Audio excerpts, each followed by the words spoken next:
بسم الله السلام عليكم البنيات الوليدات مرحبا بكم dans notre chaîne électronique Oustad Plus qui est présentée par le professeur de physique-chimie monsieur Azdin Minawi. Alors dans cette vidéo, on va voir la correction ou bien la solution détaillée de l'exercice numéro 1 de la physique nucléaire.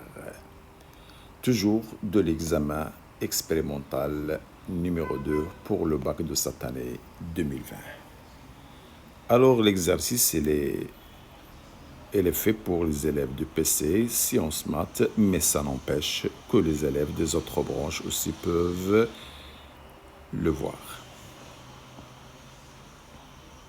Marhaban. Voilà le sujet de l'exercice. Je l'ai déjà présenté dans le sujet, mais je reprends encore de le présenter en détail.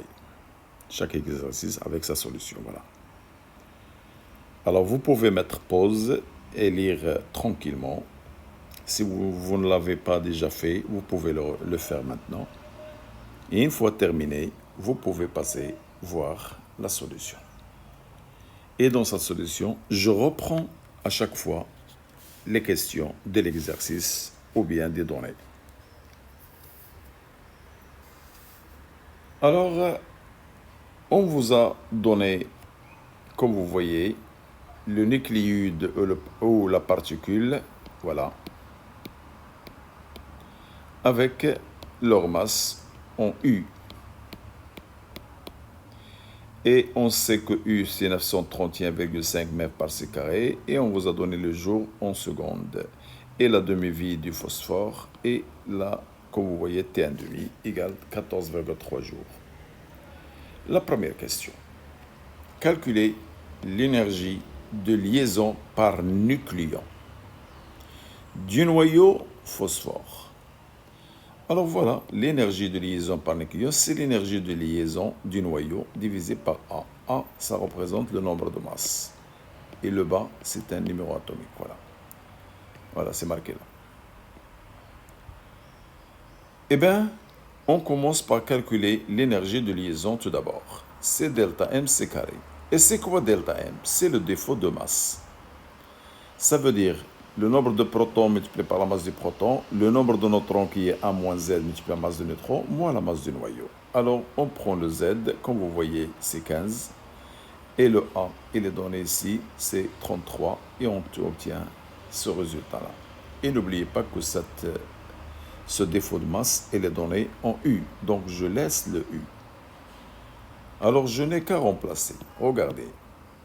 L'énergie de liaison, delta M. Alors, cette valeur trouvée, je l'ai écrite, comme vous voyez, avec l'unité. Et je n'oublie pas que j'ai un C carré. Voilà. Ah, le U, c'est 931,5 mètres par C carré. Je vais remplacer maintenant le U. Alors, cette valeur-là, la voilà. Le U, je vais le remplacer avec son unité. Voilà. Pourquoi j'ai fait ça? Et n'oubliez pas que vous avez un C carré à l'extérieur. Pour faire simplifier le C carré avec le C carré, et ça me reste le même. Voilà. C'est une méthode très simple pour ne pas oublier une unité ou bien un symbole ou un paramètre. Voilà. Une fois que j'ai trouvé l'énergie de liaison, je n'ai qu'à remplacer dans la première formule. Alors l'énergie de liaison, elle est trouvée, la voilà. Et le nombre de masse A, c'est le nombre du haut, voilà, 33. Et je trouve cette valeur qui est proche de celle-ci. Et n'oubliez pas l'unité, c'est mètres par nucléon. Deuxième question. Le nucléide phosphore est radioactif β-. Sa désintégration donne un noyau, le soufre. Alors, écrire l'équation de désintégration en précisant la valeur de A et de Z. Donc, le phosphore, qui est le noyau père, se transforme en un noyau fils en émettant un β-. Le symbole de β-, c'est toujours E-1, 0. Voilà. Et pour déterminer le Z et le A, on applique les lois de conservation ou bien les lois de Soddy. Voilà. Donc, je commence par la conservation de la charge, c'est-à-dire la somme des Z avant, il doit être égal à la somme des Z après. Je commence par ça. Alors le z avant, j'ai un 15, la voilà. Les z après, j'ai un z et moins 1, voilà la somme. Et ça va me donner z16. Conservation de la masse ou bien du nombre de masses. La somme des A avant égale la somme des A après. Regardez avant, c'est 33. Après, j'ai un A et un 0, la voilà. Donc, A, c'est 33. Je n'ai qu'à remplacer maintenant le Z ici et le A là pour écrire cette équation. Calculer en MeV la valeur de l'énergie libérée lors de la désintégration du nucléide. Alors regardez, l'énergie libérée lors de la désintégration d'un noyau.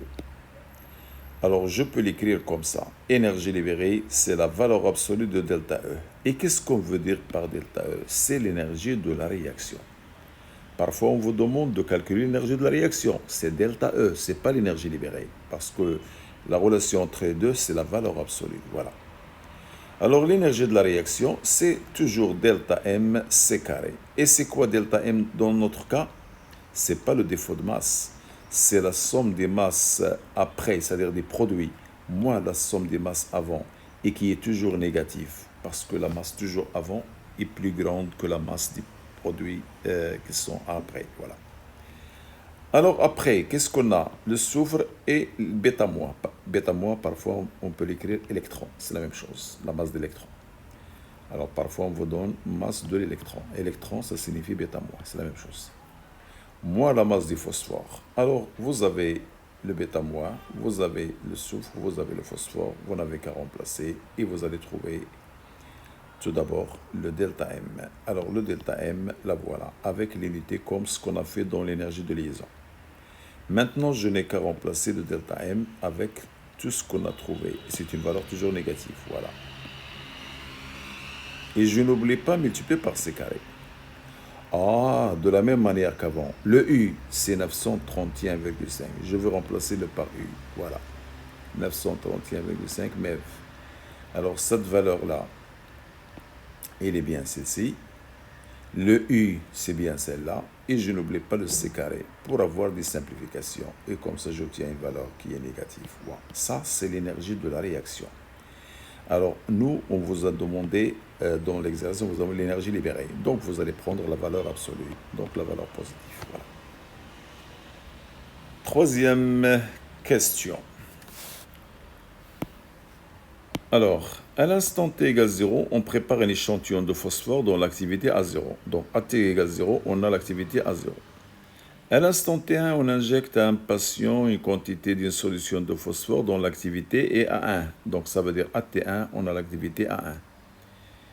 Et à l'instant t2 supérieur à t1, l'activité prend A2. Voilà, à t égale t2, on a A2. J'ai traduit maintenant le texte en symbole pour faciliter la tâche. Alors, qu'est-ce qu'on vous a dit après? Calculez en jours la durée delta t nécessaire pour que l'activité A2 du phosphore soit égale à 20% de A1. Oh, calculez delta t, c'est-à-dire T2 moins T1, lorsque A2 est égal à 20% de A1. Qu'est-ce qu'on veut dire par 20%? Alors, faites attention. 20%, c'est 20 sur 100. Ou bien, c'est 0,2. C'est la même chose.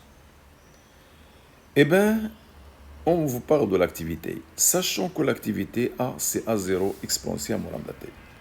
Alors, si je prends le temps T1, je dois remplacer A par A1. Si je marque ici T2, je vais mettre A2. Et comme ça, j'aurai A1 et A2.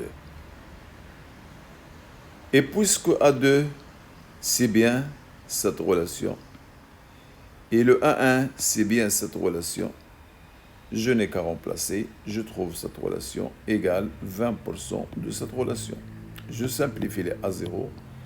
Eh bien, je vais maintenant faire déplacer le exponentiel T2 en bas. Alors voilà. Et le 20%, je vais le faire déplacer de l'autre côté. Ça sera 100 sur 20, l'inverse. Et comme ça, je fais monter l'exponentiel T2 en haut. Ça sera plus. Et j'aurai cette relation. Et 5 divisé par 2, c'est 20, c'est bien 5. Oh, je sais que le logarithme népérien de l'exponentiel d'un plus ou moins x, c'est plus ou moins x. Donc, je vais entrer le logarithme népérien à gauche et à droite. J'aurai cette relation. Alors, le logarithme de l'exponentielle, je fais déplacer là en bas et j'aurai cette relation. Et comme ça, je n'oublie pas que ce lambda, c'est ln2 sur t1 demi. Et comme ça, je trouve le t2 moins t1 égale cette relation. En faisant l'application numérique, je trouve cette valeur. Donc, vous voyez une démarche mathématique. Alors, la deuxième question. Alors, 3,2. On note N1, le nombre de nucléides de phosphore restant à l'instant T1. Et N2, le nombre de nucléides de phosphore restant à l'instant, le nombre restant. Je vous rappelle la loi de décroissance. N égale N0 exponentielle mon lambda T. Qu'est-ce qu'on veut dire par N? C'est le nombre restant. Ça, c'est le nombre à l'instant T égale 0 ou bien initial. Alors, je montrer que l'expression du nombre de nucléides désintégrés, faites attention, le nombre désintégré. Alors, entre l'instant T1 et l'instant T2, le nombre désintégré, c'est quoi? C'est la différence entre N1 et N2. Voilà. Entre T1 et T2, le nombre de noyaux désintégrés, c'est la différence entre les deux. Par exemple, à l'instant T1, j'ai 100. À l'instant T2, j'ai 80. Le nombre restant 100. Le nombre désintégré, c'est 100 moins 80, c'est-à-dire 20. Donc 20, c'est la différence. Voilà. Ça, c'est le nombre désintégré. Alors, on vous demande de montrer cette relation entre cette durée-là. Alors, je commence par le noyau désintégré. C'est bien cette relation. Voilà la clé de la solution de l'exercice. Le nombre désintégré, c'est N1 moins N2. Bien. Et vous connaissez que l'activité, c'est lambda n. Donc, si je veux le n, c'est A sur lambda. Et voilà, pour le n1, c'est A1 sur lambda. Et pour le n2, c'est A2 sur lambda. Je n'ai qu'à remplacer ici et là. J'aurai cette relation. Puisque j'ai le même lambda, je vais factoriser. Et je n'oublie pas que A2 est égal 0,2 à 1. Je vais remplacer le A2 par 0,2 à 1. Et comme ça, je fais sortir le A1. Et 1 moins 0,2, c'est 0,8. Et comme ça, je n'oublie pas que lambda, c'est ln2 sur t1 demi. Et je trouve la relation demandée. Très bien. En déduire, on mêve la valeur E' libérée de l'énergie pendant la durée T2 moins T1. Oh, l'énergie qu'on a déjà calculée libérée, c'est par un noyau. Moi, j'ai un nombre de noyaux désintégrés. Donc, la règle de 3, ça va donner énergie. Alors, c'est une formule, l'énergie libérée par un nombre désintégré multiplié par l'énergie d'un noyau. Voilà, ça, c'est une formule. Et comme ça, je n'ai qu'à remplacer. On a déjà montré ND, c'est bien celle-là. Et l'énergie libérée, elle est déjà calculée. Et comme ça, vous allez trouver cette valeur. Mes chers élèves, on est arrivé à la fin de la solution bien détaillée de la physique nucléaire. Vous pouvez voir la suite des autres exercices dans les vidéos suivantes qui viennent après. N'oubliez pas pour nous encourager bien sûr, de faire un j'aime, d'écrire un commentaire et de partager nos vidéos. Je vous remercie et à bientôt.